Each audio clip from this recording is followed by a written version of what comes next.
समान महान इस देश के दानवीर जिन्होंने राणा प्रताप को ललकारा था, लड़ो देश की एकता के लिए, लड़ो देश के अस्मिता के लिए। भामा साहब जी ने खजाना खोल दिया था।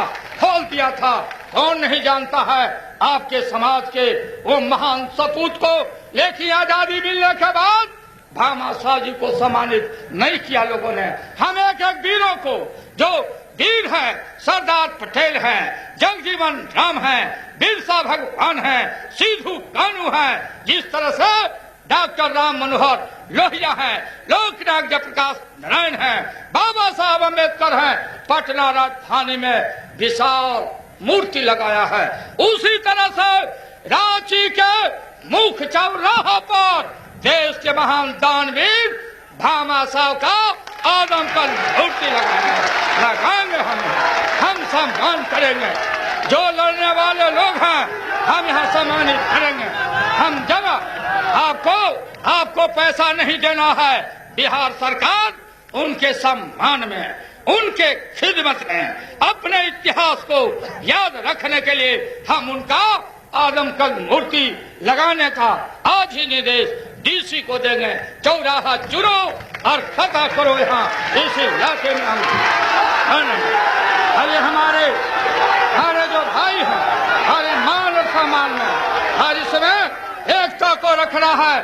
और आपके वर्गों में मैं मानता हूँ एमपी में, एमएलए में, सेवाओं में आपको आरक्षण जो मिला है। न्यायपालिका में अब एडिशनल डिस्ट्रिक्ट जज के बहाली में पिछड़े वर्गों के लड़के 100 में 50 कम से कम अब जज बनेंगे। इसलिए भूख रहना, प्यास रहना, कंजूसी मत करना। भामा साहब जितना में हो उतने में भामा साहब बनना और पेट काट के भी अपने बेटे और बेटियों को शिक्षा देने का काम करना। जब तक ये बच्चे और बच्चियां पढ़ेंगे नहीं तब तक मकरा के जाल को नहीं समझ पाएंगे। और इस इलाके में एमएलए के चुनाव में, एमपी के चुनाव में और अभी 11-12 जगह अभी खाली हो रहा है। एक ही दिन में आपको मालूम होगा 150 पिछड़ी जातियां अपने यहाँ है।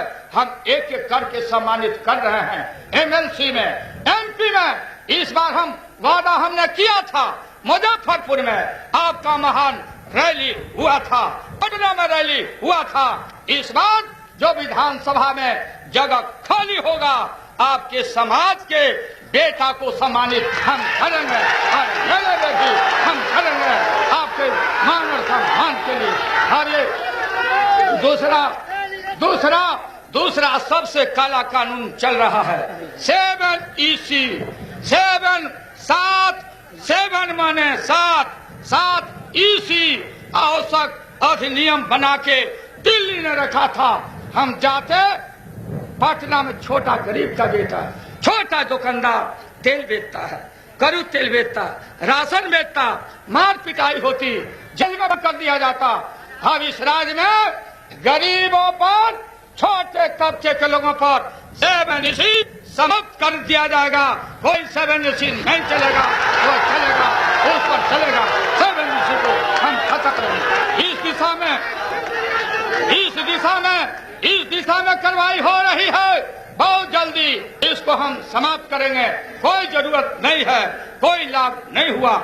महिला विकास निगम, हमारी जो बेटियां हैं, हमारी जो माताएं हैं, हमारी बेटियां अच्छा काम करती है। शिक्षा के क्षेत्र में, रोजगार के क्षेत्र में बेटियों के शिक्षा पर, माताओं के शिक्षा पर विशेष ध्यान देना है। और समुचित आपको प्रतिनिधित्व दिया जाएगा बेटियों को। और हमने पंचायतों में भी रिजर्व कर दिया। आदिवासी भाइयों को सीट रिजर्व है आबादी से 24। पिछड़ों के लिए मैंने क्या कर दिया, आबादी के हिसाब से पूरे बिहार में सर्वे करा रहे हैं। जिस पंचायत में, जिस ब्लॉक में, जिस जिला में पिछड़ों का बहुमत हो जाएगा वो सारा पंचायत ब्लॉक रिजर्व हो जाएगा पिछड़ों के लिए। उसमें पिछड़ा में हम आपका आभार मानते हैं। सजग रहना, धैर्य रखना, विश्वास रखना हमारी ख्वाहिश है। हम लगातार यहाँ शासन करने नहीं आए हैं, लेकिन याद करो ये ब्राह्मणवाद, ये कट्टर ब्राह्मणवाद ब्राह्मण के खिलाफ नहीं। जो पोंगा पंथ है, मैं जानता हूँ जिस गांव में पैदा लिया उस गांव में अगर जनेऊ डाल लिया तो मुंह में तमाचा मारता था। साले जनेऊ पहन के घूमते हो, बावड़ी झाड़ के घूमते हो। और अगर किसी को कलकत्ता जाना है नौकरी के लिए तो मैया सब दही खिला देती थी जाता बनाने के लिए। और पंडित हमारी मैया को सिखा के रखता था कि देखना पंडित जी बोले हैं जातरा पर कहीं तेल ही नहीं नजर आवे, तेल ही नहीं। कितना अपमानित किया है ब्राह्मणों ने, इसलिए ब्राह्मणवाद के खिलाफ सजग रहना। एक मेरे वर्ग के लोगों